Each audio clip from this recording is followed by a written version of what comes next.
자, 우리 이웃은 어떻게 만들어지나요? 이렇게 묻는 거, 이런 질문입니다. 물이라는 개념은 힘에 의해서 또는 이념에 의해서 또는 법에 의해서 또는 여러 가지 이데올로기에 의해서 무리가 만들어지는 편이고요. 핵심은 지도자라고 말씀을 드렸습니다. 이건 제 이론이 아니고 이제 조르주 모스코비치라고 하는 이제 군중의 이제 시대라고 하는 책에서 아마 잘 증명이 되어 있습니다. 지도자를 잃어버린 무리는 오합지졸이 된다는 겁니다. 자, 그런데 우리가 실제로 삶을 살아가면서 만나는 무리는 그런 뭐 어마어마한 폭력적인 힘을 갖고 있는 권력을 갖고 있는 집단이 아니고 이웃이죠. 근데 이웃끼리도 실제로는 이렇게 저렇게 무리를 짓습니다. 우리의 이웃은 어떻게 만들어지는가요? 그 모여 살이라는 것이 핵심인데요.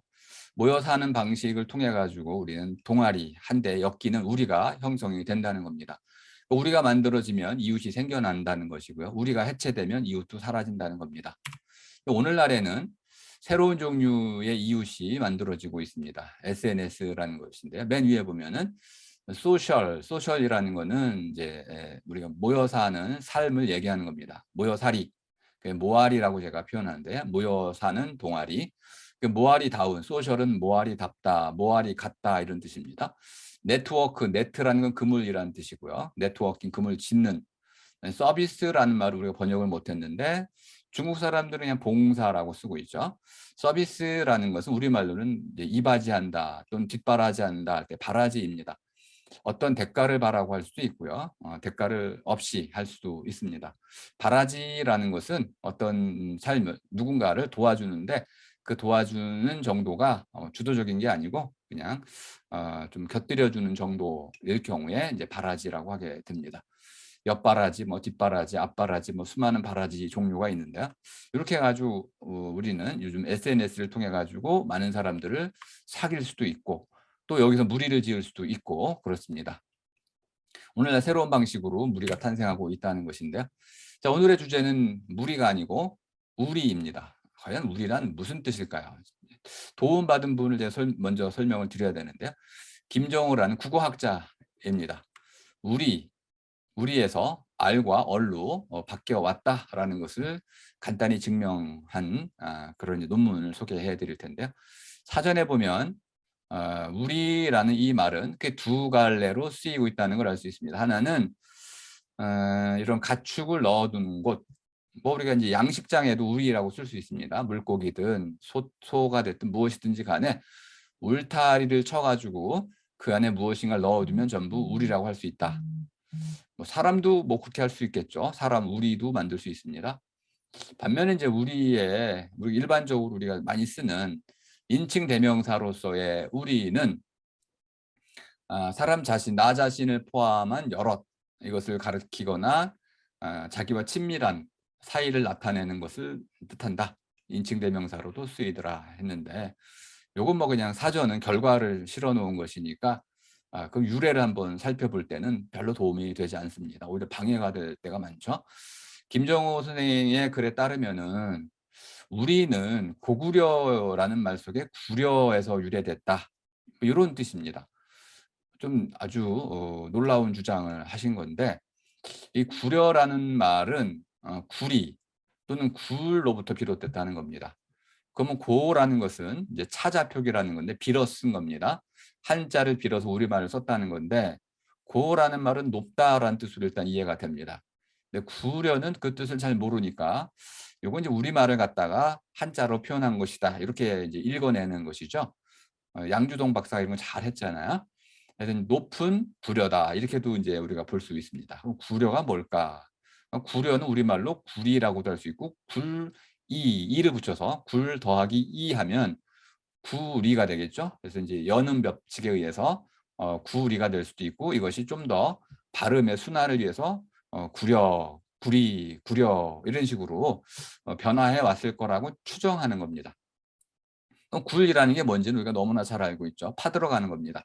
그러니까 굴의 핵심은 뭐냐면 구부린다 이런 뜻으로 이해하시면 되겠습니다. 굴이라는 말은 기본적으로 파들어가는데 그것이 꾸불꾸불하기도 하고 구부린다. 그 구부린다라는 말을 보니까 구부러진다 하고 연결이 되는 것 같습니다. 그러니까 동그랗다라는 개념으로도 나중에 연결이 되는 건데요. 구부리다, 구부리다보다 구부린 것이 만나면 그것이 동그라미 원이 되는 것이죠. 자, 이렇게 해서 이제 굴이라는 개념으로부터 이제 우리를 이해하는 길을 이제 열어 놓으셨는데, 이 굴이라는 개념이 나중에는 이제 취락이라는 이런 개념으로 바뀌게 됐다. 어떤 의미로 바뀌게 됐냐면 형태가 둥근 집 이렇게 바뀌게 됐다는 겁니다. 조금 더 나아가면은 둥근 울타리가 쳐진 집, 그러니까 운막과 같은 둥근 집, 집 자체가 둥근 게 아니고 집은 네모난데 둥근 울타리를 쳤다 이런 뜻으로 둥근 울타리가 쳐진 집 이렇게 이해할 수 있다는 것이고요. 또 하나는 요거 이제 원나라라든지 중국에서 많이 유행했던 주거 형식인데, 이렇게 집 안에 마을들이 이렇게 있으면은 이 핵심이 되는 그 우리가 흔히 말하는 이제 중심 관가라는 게 있죠. 관청이 있고 이 관청을 중심으로 해가지고 민가가 쭉 둘러싸여 있는 이런 형태, 둥글게 감싼 형태의 마을, 이것도 이제 굴이다 이렇게 이제 봤다는 겁니다. 그럼 이제 좀 확장이 된 거죠. 가축이라는 곳으로부터 사람들이 모여 사는 집 또는 마을까지 이렇게 연결이 됐습니다. 이런 개념으로 보니까 이걸 나중에 성이라고 부를 수 있었다고 그럽니다. 그러니까 굴이라는 것, 굴이라는 것은 결국 성의 개념이었다. 그러면 이 성이라는 개념으로 이해를 해보니까 고구려라는 것은 높은 곳에 지은 성. 그래서 이제 고구려 사람들은 말을 타고 성으로 오르락 내리락 하고 활을 잘 쏠 수밖에 없는, 그러니까 위에서 아래로 공격하는 무기인 이 활을 잘 쓰고 평지를 달리는 이런 이제 활을 잘 썼다. 그래서 이제 고구려인들을 이제 활 쏘는 민족이다 이렇게도 이제 이해를 했다고 이제 설명을 해주고 있습니다.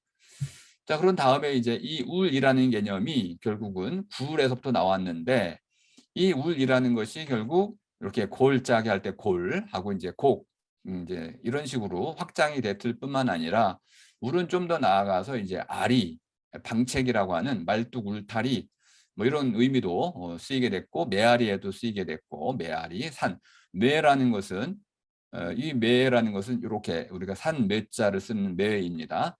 매라는 말의 의미는, 요 매라는 말의 의미는 이렇게 모여들었다 이런 뜻입니다. 매라는 것은 무덤이란 뜻이 아니고 이렇게 여러 가지 여러 개의 이런 이제 산맥들이 모이는 곳, 이렇게 모여드는 곳, 이것이 매입니다. 높은 곳이란 뜻도 되겠고요. 메아리라는 것은 이렇게 이렇게 어떤 나름대로 높이 솟아오른 곳에 부딪혀 되돌아오는, 이게 되돌아온다는 걸 이제 울림이라고 봤으니까 이렇게 이제 알이라고도 볼 수 있겠더라. 울림, 울, 알이 이렇게 봤다는 거고요. 또알이라는 것도 둥글게 휘감아 만든 것을 얘기하니까 일종의 끝을 이제 서로 맞물려서 감아놓은 것 또알이라고 하고, 또 이것을 좀 더 나아가면 이제 알이라고도 볼 수 있다고 보는데, 저는 이 부분은 좀 따라가기가 좀 동의하기가 조금 어려웠습니다. 근데 어쨌든 김정호 선생님이 이렇게 주장을 하셨는데, 저는 어쩌면 알이 더 오래된 말일 수도 있다고 봅니다. 알이라는 말은 우리가 알통, 알이 뱉다 할 때 여러 개가 서로 엉켜 가지고 얼러붙어 가지고 둥글게 된 게 알입니다. 그러니까 알이란 뜻 자체가 이렇게 뭔가 둥근 걸 얘기하는 것인데, 이건 신화적인 상징을 갖고 있는 말입니다. 가장 오래된 말 중에 하나인 거죠. 신화적 상징은 이 세계가 어떻게 형성됐는지를 설명하는 근원적인 이야기입니다. 그러니까 알이라는 것은 새가 낳는 것이고, 이 새라는 것은 하늘을 가리키는 상징입니다. 그러니까 하늘은 곧 신을 얘기하는 것이고, 이렇게 우리가 이제 박혁거세 같은 데도 신화가 이제 알 탄생 신화가 나오잖아요. 알에서 태어난 사람이라는 뜻은 신의 자손이라는 뜻으로 이해가 되는 것입니다. 알이라는 것은 이렇게 서로 다른 여러 개의 것들이 한데 얼구어져서, 그래서 어른이란 말도 여기서 나왔다고 볼 수 있습니다. 서로 흩어져 있던 것들이 한데 어우러져서 한데 얽혀가지고 형태를 이뤄낸 것, 그것이 알이라고 볼 수 있겠습니다. 이것이 구체적으로 드러나면 그 얼이 됩니다. 얼굴할 때 얼 같은 것이죠. 우리 국민교육 현장에 나오는 그 얼이란 말은 좀 잘못 쓰인, 넋이란 표현이 잘못 쓰인 것인데요. 얼이라는 것은 얼굴이라는 것으로 얼거진 것이다. 구체적인 형태로 드러난 것인데, 그 드러난 것이 바로 알입니다. 알이 드러난 것이 얼이라고 볼 수 있겠습니다. 이렇게 이제 해석할 수도 있어서 이제 울로 이어지는 여기까지는 상당히 타당하다고 보는데 R이라든지 R로 이어지는 이 분석은 좀 논란의 여지가 있을 것 같다. 저는 국어학자가 아니어가지고 그거에 대한 연구는 하지 않았지만 제가 아는 부분과 좀 다른 부분이 있어서 요건 좀 알려드렸고요. 자, 우리라는 이 낱말 뜻은 그럼 어떻게 볼 수 있겠는가? 이건 제 해석이 시작이 되는 겁니다. 철학적 해석이 되는 거죠. 자, 우리라는 이 낱말의 가장 중요한 밑뜻, 근본이 되는 뜻은 무엇인가를 둘러싸는 것이다. 우리라는 것은 그것이 뭐가 됐든지 간에 그 안에 무엇인가 알맹이를 넣고 그걸 둘러싸는 건 모두 우리다. 이렇게 볼 수 있습니다. 그러니까 우를 친다는 것은 이렇게 숨긴다는 것, 숨이라는 건 들숨 날숨 할 때 들어 마시면 보호한다는 뜻이 있는 것이죠. 보호하고 간직하는 것이 우를 친다는 것이다. 이렇게 볼 수가 있다는 겁니다. 그러니까 도성이라는 것도 그러면은 사람들이 자신들이 사는 곳의 둘레에 우를 친 것, 보호를 위한 것이죠.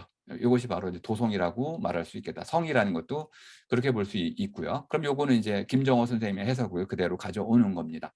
자, 우리라는 것은 기본적으로 어떤 중심, 어떤 가운데를 두고 그것을 둘러싼 것이다. 이렇게 이제 간단히 일단 해석을 해 나갈 수 있겠다. 그럼 우리라는 이 낱말이 점점 커져 나왔는데 어떻게 그럼 커져 나왔느냐? 첫 번째는 이제 가축 우리죠. 두 번째는 사람이 사는 우리죠. 사람이 사는 우리. 그리고 이제 사람들이 많이 모여 사는 마을 이런 것이 됐습니다. 그리고 좀 더 나가면 우리라는 것은 이제 이게 안 지나가네요. 아, 사라지는군요. 네.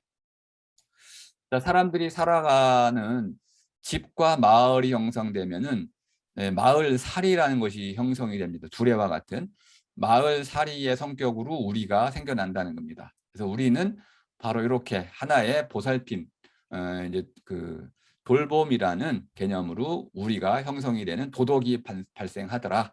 그래서 우리는 이렇게 처음에는 그냥 단순히 가축을 이제 가두는 곳에서부터 사람이 사는 곳으로 해가지고 사람살이의 방법까지 또는 도덕까지도 연결되는 이렇게 뜻이 점점점 커져 나왔다. 이렇게 말씀을 드릴 수 있겠습니다.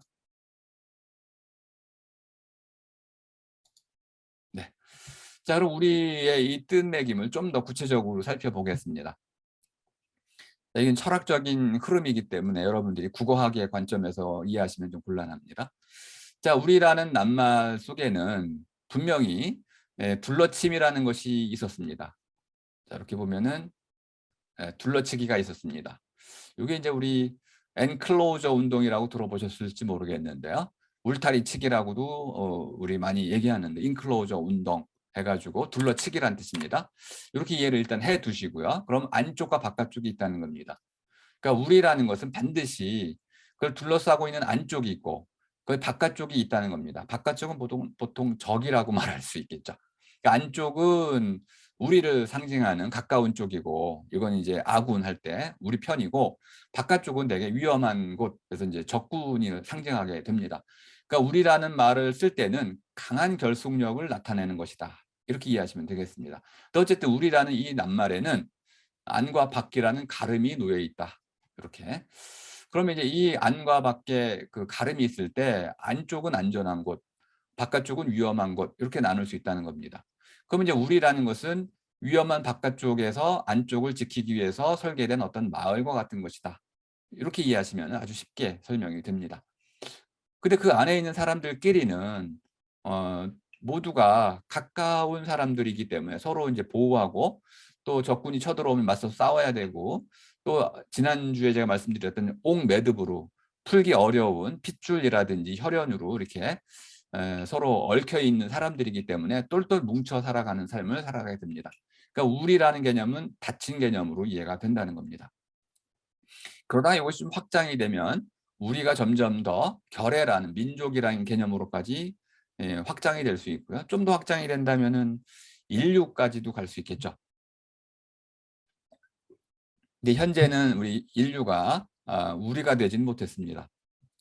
분명히 이 지구상에 사는 우리들끼리는 전쟁과 혐오 이런 것들이 많이 지금 난무하고 있는 실정입니다. 아마 미래 언젠가는 인류에 사는 지구에 사는 모든 사람들이 우리라는 말로 불릴 수도 있을 날이 오겠죠. 먼 미래에 그런 일이 있을 거라고 봅니다.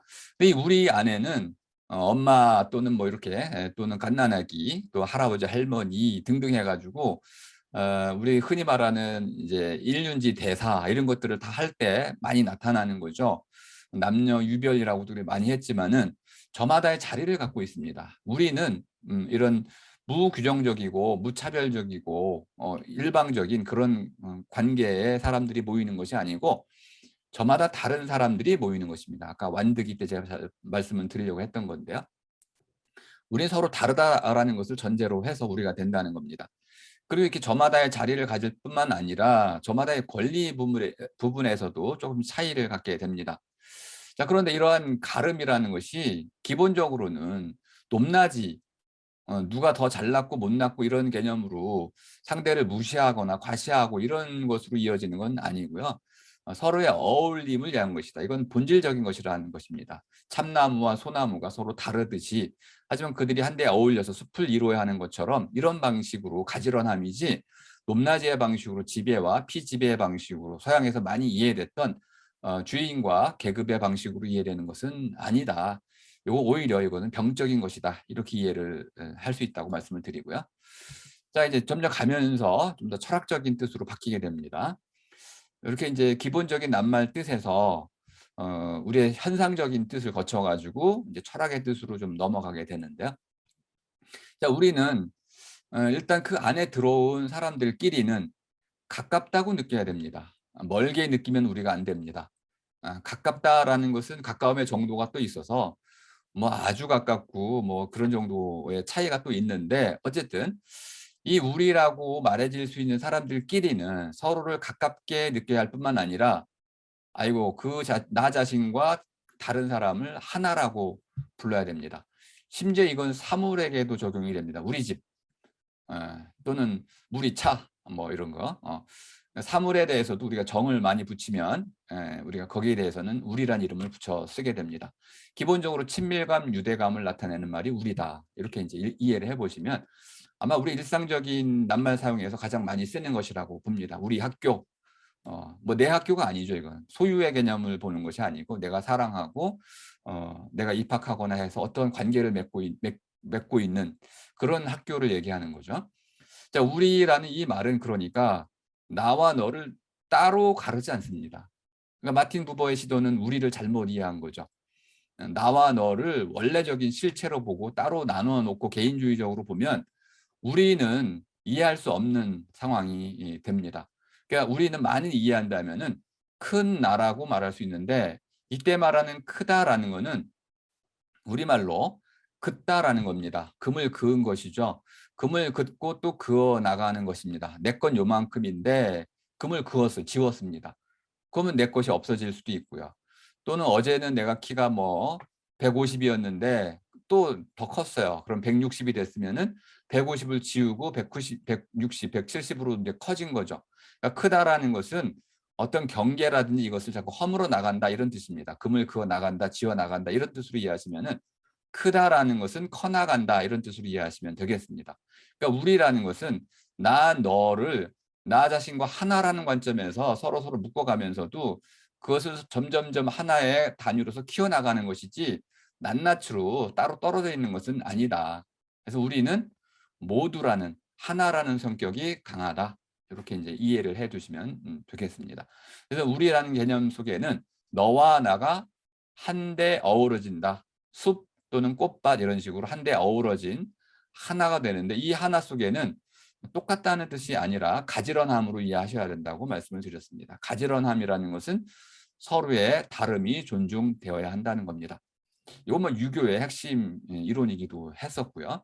오늘날 그 유교의 핵심 이론이 조금 무너진 것은 맞지만은 그 근본 이념으로 보자면은 하나라는 개념 속엔 대동사회 하나라는 개념 속에는 가난한 자는 가난한 사람으로 보살핌을 받아야 되고 또 힘이 있는 사람은 힘 있는 사람으로 존중을 받아야 된다. 이런 개념입니다. 가지런함은 앞니는 앞니 역할을 하고 어금니는 어금니 역할을 하지만 이 전체가 모두 가지런히 있을 때 그것이 바로 우리란 뜻으로 잘 이해하는 이제 일종의 그 어울림이라고도 볼 수 있고 평등이라는 개념으로 이해할 수 있는 것이다.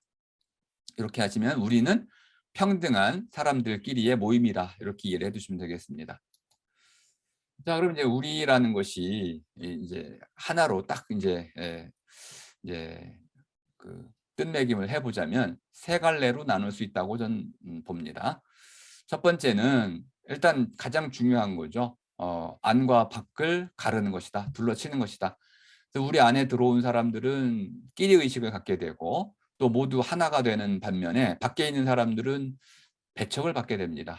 또는 이제 무시를 당할 수도 있겠죠. 어쨌든 적으로 간주될 수도 있습니다. 그러니까 우리라는 개념 속은 닫힌 우리가 될 경우에는 안팎을 가르는 강한 힘을 갖고 있다. 이렇게도 이해하실 수 있겠고요. 우리로 뭉치면은 강력한 힘을 갖게 되고 그 힘이 잘못 쓰이면 우리 바깥에 있는 다른 우리들을 죽일 수도 있는 것이죠. 두 번째는 우리 안에 들어와 있을 때 우리 안에 있는 사람들끼리는 가까움을 느껴야 된다. 가깝다라는 것은 이제 가라는 것은 가장자리란 뜻인데요. 가운데가 있고 속이 있고 가장자리가 있을 때 이 가를 없앤 것이 가까움입니다. 그러니까 가장자리가 없어요. 너하고 나하고 경계가 없어요. 경계를 허물은 것, 이것이 큰 사람인데 큰 사람에는 큰 사람은 네 것, 내 것 이것을 따지지 않고 모두를 한데 아울러서 사회 평등을 이뤄가는 사람이 큰 사람인데 베푸는 사람.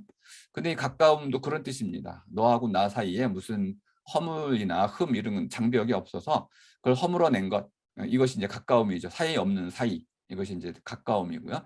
그러니까 우리가 됐을 때는 우리가 남이가 했을 때처럼 어, 따로 나의 너머에 있는 누군가를 상정하지 않고 너하고 나하고는 나란히 또는 곁에 또는 한데 이렇게 이제 더불어 살아간다 이런 뜻이 강하게 들어있다. 그다음에 셋째는 우리 안에는 결국 이 우리가 평등 가지런한 관계를 갖고 있기 때문에 저마다 맡은 일을 다 해야 되더라.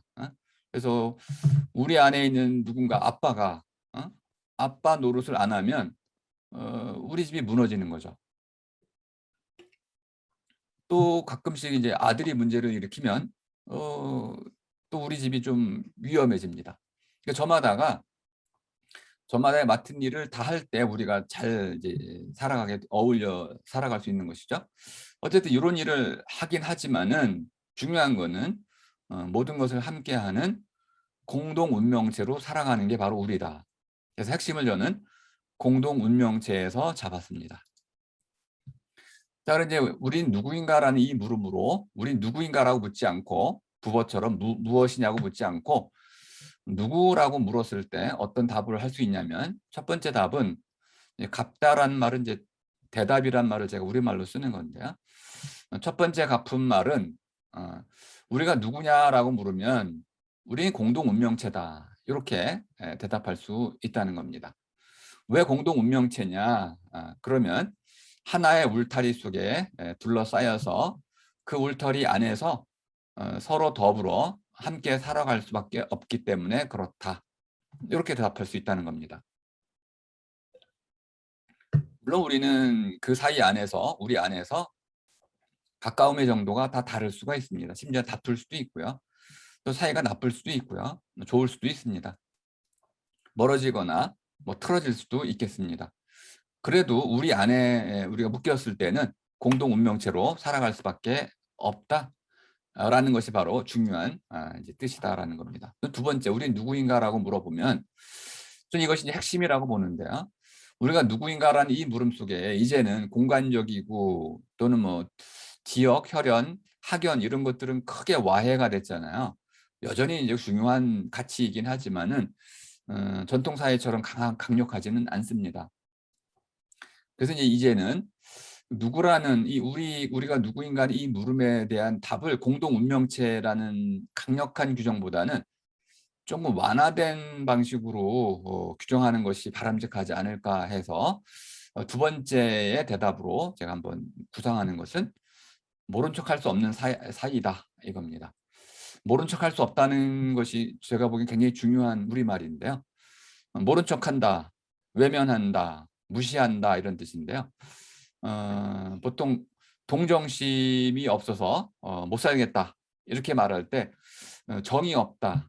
저도 이제 서울 올라와서 가장 힘들었던 게 바로 사람들이 그냥 모른 척하고 지나간다는 거더라고요.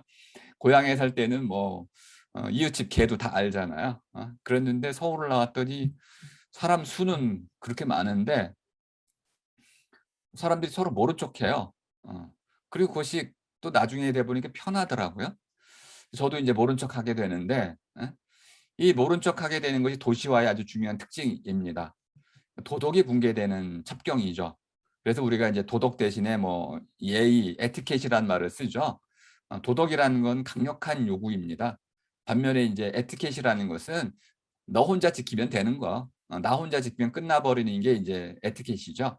그러니까 도덕은 상대에 대한 의무를 갖고 있는 것인 반면에 에티켓은 혼자 지키면 되는 것이어서 차원이 완전히 다른 얘기입니다. 그러니까 우리가 지금 시민 사회에서 요구하는 시민의 도덕은 사실 강력해야 됩니다. 그냥 모른 척할 수 없는 이런 사이로 우리 삶을 바꿔 나갈 필요가 있겠다. 그러니까 핏줄이 아니어도 학연이 같지 않아도 뭐 등등 우리가 어떤 사람 어떤 약자를 만났을 때 그를 좀 서로 도와가는 남을 모른 척하지 않는 이런 사이가 됐을 때 우리가 되고 서로가 서로를 모른 척하게 되면은 그때 우리는 없다 이렇게 말씀드릴 수 있겠습니다. 자 그럼 이렇게 서로를 돌본다는 이 말이 우리말 속에 우리라는 말 속에 핵심 낱말이 되는데 그럼 이 서로 돌봄이라는 이 돌보다라는 말을 그럼 또 어떻게 이해할 수 있을까요? 잠깐만 보겠습니다. 현재 지금 우리 학계에서 굉장히 그 뜨겁게 핫 이슈라고 하죠. 뜨거운 논제인데요. 커뮤니티 케어라는 겁니다. 이 케어라는 말은 잉글리시인데 원래는 근심이라는 뜻을 갖고 있습니다. 그러니까 근심이라는 건 이제 뭐 부모가 아이를 인제 걱정할 때 하는 게 근심, 걱정 이런 게 이제 케어인데요. 이런 것 좀 일반화돼서 쓰이는 거죠. 데이케어 뭐 이런 식으로 쓰이기 시작했는데 어떤 이제 그 위험에 처한 사람들이라든지 또는 삶의 어떤 그 어려움을 당한 사람들 또는 돌봄이 필요한 사람들에게 제공되는 것이 이제 케어입니다. 근데 이런 케어라는 말 쓰다 보니까 아무도 이해할 수 없는 원래 뜻도 보니까 근심이잖아요. 근심을 제공한다. 이거 말이 이상하잖아요. 어떻게 근심을 제공하겠습니까? 말도 안 되는 말을 지금 갖다 쓰고 있는 것인데 일반화되기 시작하니까 어쩔 수가 없어요. 저는 요거를 이제 우리말 돌보다로 이제 바꿀 수 있다고 보는데요. 자 돌보다라는 말의 반대를 좀 보시면 쉽게 이해가 됩니다. 돌보다의 반대는 그냥 내버려 두다입니다. 아이가 죽어도 내버려 두는 거죠. 아이를 낳고 최근에 이제 쓰레기 봉투에 버린 인제 엄마도 있었죠. 그 버리는 것 이것이 바로 돌보다의 반대입니다. 자 그런데 돌보다라는 말은 왜 이것이 중요하냐면 이 돌봄이란 낱말은 보살펴 돕다라는 말로 뜻매김이 가능합니다. 아직 제가 논문을 쓰지 못해 가지고 여러분들이 접할 수는 없는데요. 어쨌든 이 돌보다라는 이 말은 보살펴 돕다인데 이 보살핌의 뜻도 쪼끔 논의를 더 해 봐야 됩니다. 이 보라는 게 저는 이제 강보, 어린아이를 싸는 보라고도 생각할 수 있다고 보는데요. 보아 살피다로 일반적으로 설명이 됩니다. 보아서 살핀다. 살피다가 뭐냐면 이렇게 사타구니처럼 어떤 화살처럼 이렇게 어떤 방향을 갖고 있는 것들이 켜켜이 쌓여 있는데 쌓여 있다 보니까 그 속이 안 보여요. 그래서 그 쌓여 있는 것들을 꺼내 가지고 하나하나 헤아려 가지고 그것을 본 뒤에 그것을 분석해 나가는 거 펼쳐서 헤아려 나가는 거 이것이 이제 보살핌입니다. 그다음에 이것을 도와야 되는 거죠. 봤더니 '이 아이는 저 혼자 살아갈 수가 없구나.' 약자라는 뜻을 이해하시면 되겠습니다. 근데 약자라는 말이 굉장히 우리말로는 이해가 어렵습니다. 한자로 되어 있는데 화살이 팽팽하게 당겨져 가지고 화살 수위가 이제 팽팽해 가지고 화살이 잘 날아가면 강입니다. 약이라는 건 뭐냐면 화살 수위를 당겨 가지고 쐈는데 고만 이곳이 발 앞에 톡 떨어졌어요. 또는 이제 우리 소방 호스에 물을 이제 쏘는데 물이 좀 공급이 안 돼 가지고 그냥 물이 그냥 수그러들어 가지고 그냥 발밑에 떨어질 때 이게 약입니다. 약이라는 건 뭐냐면 간열이다. 허리가 가늘이 가지고 가늘가늘해 가지고 뭘 떠받칠 수가 없어요. 그다음에 열이다라는 건 색깔 같은 거에 쓰는 것인데요. 짙지 않고 너무 옅어 가지고 제대로 드러나지 않는 거. 이게 이제 일종의 저는 이제 가여림이라고 이름을 새로 만들어 쓰는데요. 약자, 저 홀로 살아갈 수 없는 사람, 이 사람 놔두면 그냥 죽죠. 이런 사람들을 우리가 내버려 두면 우리는 이제 돌봄이 없는 사회다. 이렇게 말할 수 있다는 겁니다. 그런 사람들을 찾아내 가지고 저 홀로 살아갈 수 없는 사람들을 찾아내 가지고 그 사람의 삶을 대신 살아주면 안 됩니다. 대신 살아주는 건 안 돼요. 부모님이 아무리 아이를 사랑한다고 해서 그 아이를 대신해서 공부해 주고 그러면 안 되는 것처럼 핵심이 뭐냐면 저 스스로 살아갈 수 있도록 해 주는 거죠. 이게 돕는 겁니다. 그러니까 도움의 방식으로. 그러니까 돌봄이라는 것은 반드시 보살펴 돕는 것이지 대신해 주는 것이 아니다. 예. 그럼 저 스스로 살아갈 수 있으려면은 몸도 건강해야 되고 마음도 건강해야 되고 더 중요한 거 사회적 관계도 건강해 줘야 되는 거죠. 이랬을 때 이제 돌봄이라는 것은 누군가가 제 삶을 살아갈 수 있도록 가르쳐 주는 것이다. 이끄는 것이다. 요렇게 인제 이해해 준다면 우리 사회 전체가 서로가 서로를 돌봐야 되는 이런 관계로 갔을 때 이것은 '참다운 우리다.' 이렇게 말할 수 있다는 것입니다. 이건 사담인데요. 지금 이제 요거를 번역을 잘 못해서 케어러를 뭐 돌봄 제공자 이렇게 쓰고 있어요. 이건 케어러는 그냥 돌보미가 되겠습니다. 다음에 이제 케어드 하면은 요즘 많이 쓰는 말로 이제 아마존드란 말 들어보셨는지 모르겠는데요. 카카오드 또는 네이버드 이런 말 못 들어보셨죠? 아마존이 이런 새로운 사업에 진출하면은 기존에 있던 그 사람들은 모두 쑥대밭이 되죠. 어 초토화를 당하게 다 망하게 됩니다. 아마존만 살아남게 되죠. 이것이 아마존화되다 이런 뜻입니다. 그러니까 케어드 하면은 돌봐짐을 당하다 이런 뜻입니다. 근데 아주 부정적인 것이죠. 근데 우리말로 이것을 돌봐짐이 그러면 돌봄을 받는 사람으로 좀 순화할 수가 있습니다. 이렇게 해 가지고 우리말로 바꾸면 좀 더 말도 쉽게 만들어지고 표현도 좀 적절해지는 걸 알 수 있습니다. 자, 우리라는 것은 그러니까 서로 돌봄의 울타리가 만들어졌을 때는 우리가 된다.